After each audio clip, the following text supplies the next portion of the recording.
উনি যখন বাংলার মাটিতে রাজনীতি করব না এই মুচলেকা দিয়ে লন্ডনে পালিয়ে গিয়েছিলেন, আমরা ওনাকে গুপ্ত বলি নাই।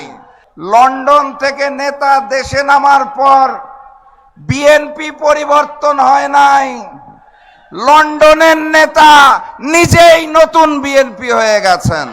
আমরা আশা করেছিলাম লন্ডন থেকে একজন জাতীয় নেতা দেশের মাটিতে আসার পর এই চাঁদাবাজি এবং রাহাজানিতে লিপ্ত গুন্ডা প্রকৃতির বিএনপি বোধহয় পরিবর্তন হবে, কথাবার্তা আচর আচরণে বোধহয় বিএনপির একটা পরিবর্তন হবে। আমরা দুঃখের সাথে লক্ষ্য করলাম লন্ডন থেকে নেতা দেশে নামার পর বিএনপি পরিবর্তন হয় নাই, লন্ডনের নেতা নিজেই নতুন বিএনপি হয়ে গেছেন। RICL TMX, যুগের পর যুগ স্থাপনা থাকে মজবুত। সংগ্রামী সাথী এবং বন্ধুগণ, বিএনপি নামক দলটি যদি রাষ্ট্রীয় ক্ষমতায় আসে তাহলে যিনি প্রধানমন্ত্রী হবেন জাতীয় নেতা, তার দলের নেতারা তাকে বলে জাতীয় ইমাম, তিনি মঞ্চে দাঁড়িয়ে বলেন গুপ্ত গুপ্ত। হ্যাঁ, ওনার মতো একজন জাতীয় নেতার মুখে আমরা এই ধরনের তৃতীয় শ্রেণীর রাজপথের বিএনপি কর্মীদের ভাষা আশা করি নাই। উনি যখন বাংলার মাটিতে রাজনীতি করব না এই মুচলেকা দিয়ে লন্ডনে পালিয়ে গিয়েছিলেন, আমরা ওনাকে গুপ্ত বলি নাই। উনি যখন লন্ডনের মাটিতে বসে ভিডিও কলে রাজনীতি করেছেন লুকিয়ে থেকে, ওনাকে আমরা গুপ্ত বলি নাই। উনি যখন দেশনেত্রী বেগম খালেদা জিয়াকে বালু ট্রাক দিয়ে আটকে রাখা হয়েছিল, তাও দেশে না এসে বিদেশ থেকে আহ্বান জানিয়েছিলেন, ওনাকে আমরা গুপ্ত বলি নাই। দেশনেত্রী বেগম খালেদা জিয়াকে যখন গ্রেফতার করে তিলে তিলে জেলখানায় অত্যাচার করা হয়েছিল, উনি তাও দেশে আসেন নাই, লুকিয়েছিলেন লন্ডনে, ওনাকে আমরা গুপ্ত বলি নাই।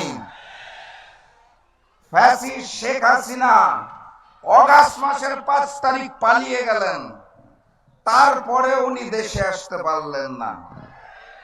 16 মাস সময় লাগলো ওনার দেশের মাটিতে পা দিতে। উনি লন্ডনে বসে বললেন দেশে আসার সিদ্ধান্ত নাকি ওনার একার না, কার কার সিদ্ধান্তে উনি চলেন, কোথায় কোথায় মুচলেকা দিয়ে নিজ মাতৃভূমিতে নামতে হয় সেটা উনি পরিষ্কার করেন নাই, ওনাকে তো আমরা গুপ্ত বলি নাই। ডিসেম্বর মাসের 25 তারিখ বাংলাদেশের মাটিতে নেমেছেন শুধুমাত্র নির্বাচনে অংশগ্রহণ করার জন্য, দেশপ্রেমের জন্য নয়।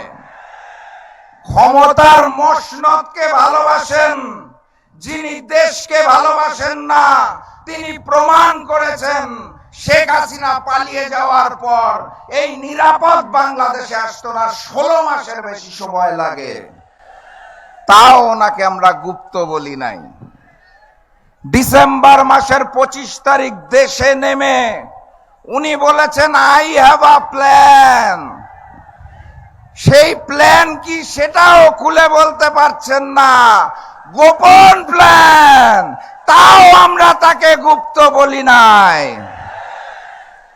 উনি মঞ্চের মধ্যে দাঁড়িয়ে জামাত এবং শিবিরকে উদ্দেশ্য করে বলেন গুপ্ত। আমাদের উচিত ছিল ওনাকে গুপ্ত বলা, কিন্তু রাজনৈতিক শিষ্টাচারে আমরা একটা জাতীয় মঞ্চ থেকে গুপ্ত বলতে পারি না, এটা জনাব তারেক রহমানকে শিখতে হবে। এই বাংলাদেশ মজলুমের বাংলাদেশ, এই বাংলাদেশ আবু সাইদের বাংলাদেশ, এই বাংলাদেশ শহীদ ওসমান হাদির বাংলাদেশ, এই বাংলাদেশ আলেম ওলামাদের বাংলাদেশ, এই বাংলাদেশ আল্লামা দেলোয়ার হোসেন সাঈদীর বাংলাদেশ। এই বাংলাদেশ কোন চাঁদাবাজের নয়। এই বাংলাদেশকে আমরা নতুন করে কোন নতুন নব্য জালেমের হাতে তুলে দেব না, দেব না, দেব না।